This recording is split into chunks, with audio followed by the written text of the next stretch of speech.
আমি একটু বাইরে গেছিলাম, আসার পরে দেখলাম যে আলহামদুলিল্লাহ।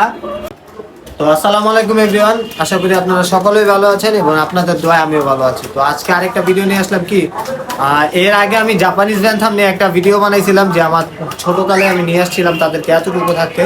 তো আজকে তারা অনেক বড় হয়েছে, সেই ভিডিওটা করছি। তো আজকে আরেকটা নিয়ে আসলাম, যে আজকে আসার পরে দেখলাম আর কি, আমি একটু বাইরে গেছিলাম, আসার পরে দেখলাম যে আলহামদুলিল্লাহ আমার জাপানিজ র্যান্থাম ছোট্ট একটা ডিম দিছে। ওদের থেকে আমি আর কি এই প্রথম আর কি, আমি ছোটবেলায় নিয়ে আসছিলাম ওদেরকে, ওর থেকে বড় করতে করতে আজকে ওরা এই পর্যন্ত ছোট একটা ডিম আমি পাইছি তাদের থেকে। অনেক ছোট অবশ্য, ওদের মতনই ছোট।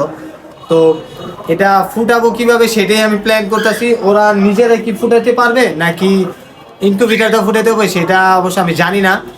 আপনারা যারা যারা জানেন বা যারা পালেন তারা আমাকে একটু পরামর্শ দিবেন যে কিভাবে আমি এই ডিমটা ফুটাইতে পারি, নাকি প্রথম ডিম ফুটানো যাবে না, বা এরকম অনেক কিছু, অনেক অনেক অনেক অনেক ধরনের কথা বলে। তো তো আমাকে একটু জানাবেন যে প্রথম ডিম কি ফুটানো যাবে কি যাবে না।